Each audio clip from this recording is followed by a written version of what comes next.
Hello everyone, welcome to CLAT point. I hope आपकी तैयारी बहुत अच्छी चल रही है क्लैट के लिए, एलेट के लिए and other law entrance exams के लिए। और गाइस, आप तो जानते ही हो लगभग हर साल 60,000 कैंडिडेट्स लिखते हैं क्लैट का एग्जाम, लेकिन सबका सिलेक्शन नहीं होना है, सबको एनएलयू नहीं मिलना है। इसलिए मैं आपको सजेस्ट करूंगा कि आप मन लगा के क्लैट की तैयारी करो, मन लगा के एलेट की तैयारी करो, लेकिन इसके साथ ही साथ आप अपने बैकअप ऑप्शंस को भी रेडी रखना। और अगर आपके दिमाग में ये बात आती है कि लॉ करने के लिए एनएलयू ही सबसे बेस्ट है, नेशनल लॉ यूनिवर्सिटी ही सबसे बेस्ट है, तो आपके दिमाग में जो बात आई है सही है, लेकिन इसका मतलब ये नहीं है कि अगर आप एनएलयू से लॉ नहीं करते हो तो आपका मतलब लॉ करियर खतरे में आ जाएगा या उतना अच्छा नहीं रहेगा। और ये जो बात मैं अभी आपको बता रहा हूँ वो आपको वैसे भी समझ में आ जाएगी जब आप लॉ स्कूल के अंदर एंटर करोगे, चाहे वो एनएलयू हो या फिर एनएलयू ना हो। तो इसलिए गाइज, हम लोग इस वीडियो में यही डिस्कस करेंगे कि कौन से अदर लॉ स्कूल्स हैं जो आप प्रीफर कर सकते हो, आप उनको एज अ बैकअप ऑप्शन रख सकते हो अदर देन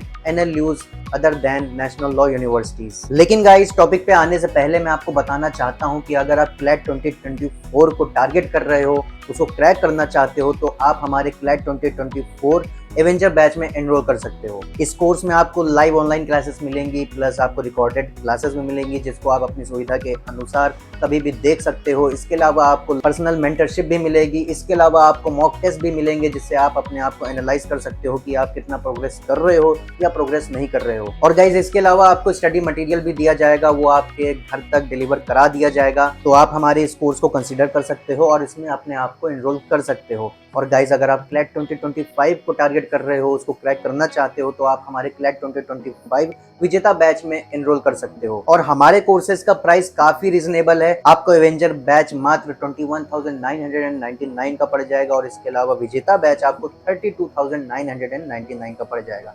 अगर आपको सिंगल पेमेंट करने में प्रॉब्लम आती है तो आपको हमारे पास से ईएमआई ऑप्शन भी मिल जाएगा। So you can consider us and enrol in our courses. तो गाइस, बढ़ते हैं अब हम लोग अपने टॉपिक की तरफ, और ऐसे कौन से वो लॉ स्कूल्स हैं जिनको आप प्रीफर कर सकते हो अदर देन एनएलयूज। तो लिस्ट में सबसे पहला कॉलेज आता है गवर्नमेंट लॉ कॉलेज। इस कॉलेज की लोकेशन है मुंबई में और ये एस्टेब्लिश हुआ था ईयर 1855 में, तो काफी पुराना कॉलेज है ये। तो इसका एलुमनाई बेस भी बहुत अच्छा है और इसकी लोकेशन साउथ मुंबई में है, तो इसकी लोकेशन भी बहुत अच्छी है। वहाँ पे आपको कई सारे बड़े बड़े लॉ फर्म्स के ऑफिस भी मिल जाएंगे, जहाँ पे आपको इस चीज का भी एडवांटेज मिलेगा कि आप मतलब क्लास करते करते समय आप अपनी इंटर्नशिप भी कंटिन्यू रख सकेंगे। तो ये जॉब अपॉर्चुनिटीज के मामले में बहुत ही ज्यादा फर्क डाल देता है, क्योंकि लॉ स्कूल में आप कहाँ से इंटर्नशिप कर रहे हो, कितनी अच्छी जगह से इंटर्नशिप कर रहे हो, कितनी आपने इंटर्नशिप की है, वो सब चीजें बहुत ही ज्यादा मैटर करती हैं अगर आपको कॉर्पोरेट लॉ में अपना करियर बनाना है। तो इसलिए आपको इस कॉलेज में लोकेशन एडवांटेज, इंटर्नशिप के मामले में, जॉब अपॉर्चुनिटी के मामले में अगर बात करें तो आपको काफी ज्यादा एडवांटेज मिलेगा। बस ये आपके ऊपर रहेगा कि आप इसको कैसे यूटिलाइज कर रहे हो। लेकिन इसके अलावा हाँ, ये भी एक दिक्कत है कि ये मुंबई में है इसका कैंपस, तो आपको वहाँ पे रहना मुश्किल पड़ेगा क्योंकि रेजिडेंशियल कॉलेज नहीं है। तो ये इसका सबसे बड़ा डिसएडवांटेज है कि आपको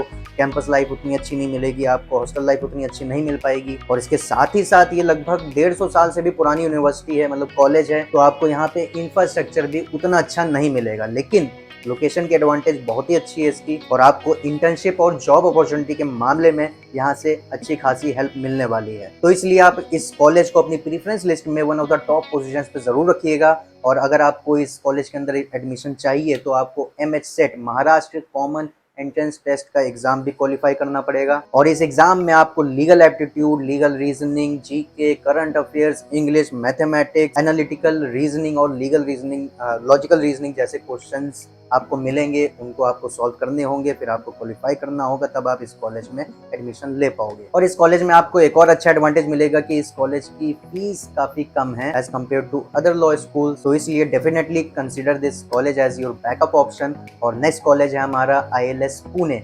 इस कॉलेज में भी अगर आपको एडमिशन चाहिए तो आपको MHSET का एग्जाम क्रैक करना पड़ेगा, महाराष्ट्र कॉमन एंट्रेंस टेस्ट। इस लॉ स्कूल को इंडियन लॉ सोसाइटी के अंडर बनाया गया है और जैसे ही आपको GLC में एडमिशन मिलता है MHSET के थ्रू, उसी तरह आपको इसमें भी एडमिशन मिलेगा। और इसके अलावा मैं आपको ये भी बता दूं कि अगर आप टॉप 10 या 12 एनएलयूज को हटा दो तो जितने भी एनएलयूज बचे हैं और जितना उनका फेम होता है उतना ही फेम इसका भी है, तो इसलिए आप इसको भी कंसिडर कर सकते हैं। इसके अलावा गाइस, अगर मैं क्राउड की बात करूं कि GLC में कैसी क्राउड आती है, ILS पुणे में कैसी क्राउड आती है, तो मैं आपको बताऊं यहाँ पे काफ़ी अच्छी क्राउड आती है, क्योंकि आप MHSET का एग्जाम अगर देखो तो उसमें इन कॉलेजेस की क्लोजिंग रैंक्स काफ़ी कम होती है, तो इसलिए यहाँ पे क्राउड काफ़ी अच्छी आती है। तो इसलिए इन दोनों कॉलेजेस में आपको एनवायरनमेंट के बारे में बात करें कि पढ़ाई का एनवायरनमेंट कैसा है और ओवरऑल एनवायरनमेंट कैसा है, तो आपको अच्छा ही मिलने वाला है। तो इसलिए इन दोनों कॉलेजेस को जरूर ही कंसिडर करिएगा। अब हम लोग बढ़ते हैं हमारे नेक्स्ट कॉलेज की तरफ, और नेक्स्ट कॉलेज है हमारा symbiosis law school Pune, SLS Pune. ये बेसिकली एक प्राइवेट लॉ कॉलेज है, प्राइवेट लॉ स्कूल है,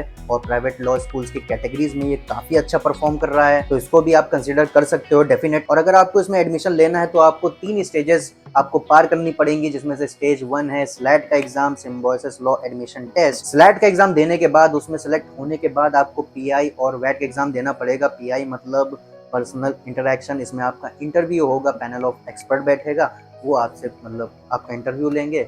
जब आप उसमें पास होगे तो उसके बाद आपका वैट का एग्जाम होगा, राइटिंग एबिलिटी टेस्ट। और स्लैट की अगर मैं बात करूँ तो इस एग्जाम में आपको legal reasoning, logical reasoning, analytical reasoning, reading comprehension और जीके के ऊपर क्वेश्चंस मिलने वाले हैं। और इनका एग्जाम क्रैक करने के बाद SLS पुणे में आप एडमिशन ले सकते हो। इसके अलावा इनकी और भी ब्रांचेस है, जैसे नोएडा में SLS नोएडा है, तो उसमें भी आप अपना एडमिशन ले सकते हो, वो भी काफी अच्छा ऑप्शन है। दिल्ली के पास में है, तो वही मैंने आपको बताया ना, वहाँ पे आपको एक्सपोजर अच्छा मिलेगा, इंटर्नशिप अपॉर्चुनिटीज ज्यादा अच्छी मिलेंगी, और अल्टीमेटली ये सारी चीजें आपको जॉब अपॉर्चुनिटीज में जाके मदद करेंगी। और ओवरऑल अगर मैं इनके स्टूडेंट एक्सपीरियंस की बात करूँ तो इनके स्टूडेंट्स का भी एक्सपीरियंस काफी अच्छा है इस लॉ स्कूल के अंदर। और इनके जो अगर मैं स्टूडेंट्स के बारे में बताऊं तो इनके स्टूडेंट्स काफी अच्छा परफॉर्म करते हैं co-curricular activities such as moot court, इनकी टीम्स काफी अच्छा परफॉर्म करती हैं, तो you can definitely consider this as your backup option. अब बढ़ते हैं गाइज हम लोग अपने नेक्स्ट कॉलेज की तरफ, और नेक्स्ट कॉलेज है जिंदल ग्लोबल लॉ स्कूल। ये इसकी लोकेशन है सोनीपत हरियाणा में। काफी अच्छा मतलब ये लॉ स्कूल है, प्राइवेट लॉ स्कूल है, और प्राइवेट लॉ स्कूल्स की अगर लिस्ट देखा जाए तो उसमें सबसे टॉप पे है। आप अगर यूट्यूब पे सर्च करोगे या गूगल पे सर्च करोगे इनकी फोटोज और इंफ्रास्ट्रक्चर, आप मतलब फोटोज वीडियोस देखोगे तो आपको पता चलेगा इनका इंफ्रास्ट्रक्चर बहुत ही ज्यादा अच्छा है, बहुत ही ज्यादा शानदार है। और अगर इनकी कॉलेज प्लेसमेंट के बारे में बात करें तो वो भी काफी अच्छी है। और अगर आपको इस यूनिवर्सिटी के अंदर एडमिशन लेना है तो आपको LSAT का एग्जाम निकालना पड़ेगा, और LSAT का एग्जाम निकालने के बाद आप इस यूनिवर्सिटी में एडमिशन ले सकते हो। लेकिन इस यूनिवर्सिटी में एक बहुत ही बड़ा डिसएडवांटेज है, और वो है कि इनकी फीस बहुत ही ज्यादा हाई है। तो ये यूनिवर्सिटी हर एक स्टूडेंट के लिए नहीं है। और अगर मैं फीस की बात करूं तो लगभग 8 से 9 लाख पर ईयर पड़ जाती है। मतलब अगर 5 साल की मैं बात करूं तो लगभग 50 लाख तक का आपका खर्चा हो जाएगा इसमें। तो इसलिए ये यूनिवर्सिटी सबके लिए नहीं है, क्योंकि काफी ज्यादा एक्सपेंसिव है। But if money is not your constraint तो आप डेफिनेटली इसमें एडमिशन ले सकते हो। लेकिन अगर आपके दिमाग में ये आता है कि आप स्टूडेंट लोन लेके इसमें पढ़ाई कर लोगे, तो मैं वो बिल्कुल भी आपको सजेस्ट नहीं करना चाहूंगा। क्योंकि जब आप इसमें लोन लेके पढ़ोगे, 5 साल बाद जब आप निकलोगे, मान लो आपकी कॉर्पोरेट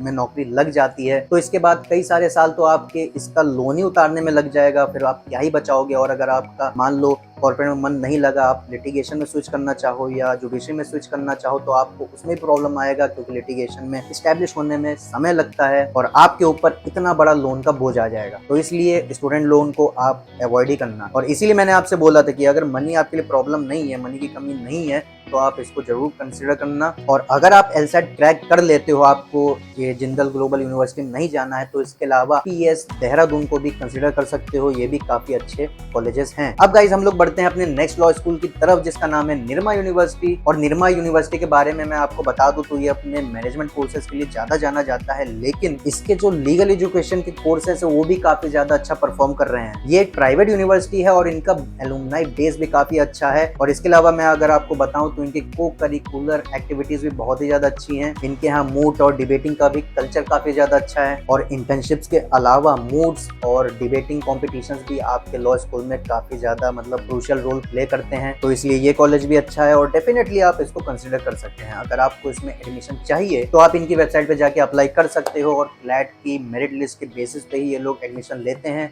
और क्लैट के एग्जाम के बाद ये अपनी मेरिट लिस्ट निकालते हैं।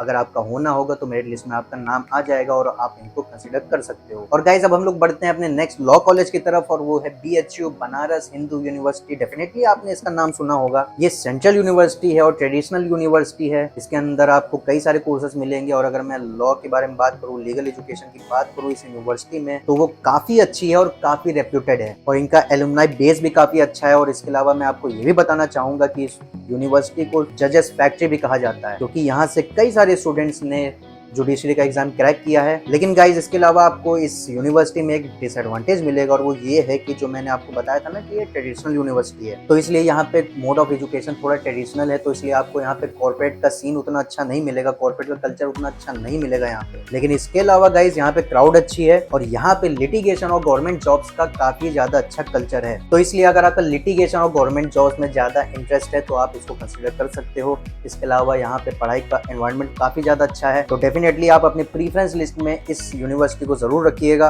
और अगर आपको इसमें एडमिशन लेना है तो आपको CUET का एग्जाम क्रैक करना पड़ेगा। अब गाइज हम लोग बढ़ते हैं अपने नेक्स्ट यूनिवर्सिटी की तरफ, इंद्रप्रस्थ यूनिवर्सिटी IPU। और गाइज इस यूनिवर्सिटी की लोकेशन काफी अच्छी है, दिल्ली में है, तो नॉर्थ इंडियन स्टूडेंट्स के बीच में इसका काफी ज्यादा क्रेज रहता है, ये काफी ज्यादा फेमस रहती है, तो डेफिनेटली आप इसको भी कंसीडर कर सकते हो। आप इस यूनिवर्सिटी में एडमिशन लोगे तो आपको लोकेशनल एडवांटेज बहुत ज्यादा मिलेगा, क्योंकि दिल्ली में आपको कई सारे बड़े बड़े एडवोकेट्स के चैम्बर्स मिल जाएंगे, कई सारे बड़ी बड़ी लॉ फर्म्स के ऑफिसर्स मिल जाएंगे, और एक्सपोजर के बारे में बात करें तो काफी ज्यादा एडवांटेज मिलेगा। और अगर आपको IPU के अंडर एडमिशन चाहिए तो ये लोग फ्लैट के रैंक के बेसिस के ऊपर ये लोग एडमिशन लेते हैं, तो इन कॉलेजेस में आपको लोकेशन एडवांटेज काफ़ी अच्छा मिलेगा, और अगर आप अच्छे से पढ़ाई करोगे तो आपको एक्सपोजर अच्छा मिलेगा, और आगे जाके आपको जॉब अपॉर्चुनिटीज में अच्छी हेल्प मिल सकती है। अगला कॉलेज है guys army institute of law Mohali. ये इंस्टीट्यूट एफिलिएटेड है टू पंजाब यूनिवर्सिटी पटियाला, और इसको एस्टैब्लिश किया है आर्मी वेलफेयर सोसाइटी ने, आर्मी वेलफेयर एजुकेशन सोसाइटी ने। इस इंस्टीट्यूट की अगर बात करूँ तो यहाँ पे आपको लगभग 100 के आसपास आपको बैच साइज देखने को मिलेगा, और इनकी प्लेसमेंट के बारे में बात करूँ तो इनकी प्लेसमेंट भी काफ़ी सही है। हालांकि कोविड के बाद इनकी प्लेसमेंट का डेटा कुछ ज़्यादा अच्छे से अवेलेबल है नहीं, तो कुछ कह नहीं सकते, लेकिन ओवरऑल इनकी प्लेसमेंट सही रहती है। और अगर एडमिशन की बात करूँ तो ये लोग खुद का एग्जाम करवाते हैं, तो आप उस एग्जाम को क्रैक करके इसमें एडमिशन ले सकते हो। काफ़ी अच्छा ऑप्शन है ये, and definitely this can be one of the colleges in your priority list. तो गाइज ये थे सारे मेन कॉलेजेस। इनके अलावा भी कुछ और भी अच्छे कॉलेजेस हैं, जैसे UPES देहरादून, जैसे मैंने आपको अभी वीडियो में बताया ही था। इसके अलावा Jamia Millia Islamia university, Aligarh Muslim university, Symbiosis law school Noida campus, Hyderabad campus, Christ university और MET यूनिवर्सिटी नोएडा, ये भी ठीक ठाक ऑप्शंस हैं, इनको भी आप कंसिडर कर सकते हो। So guys I hope you like this video. अगर वीडियो अच्छी लगी हो तो लाइक कर देना, and please do subscribe us for more videos like this in future.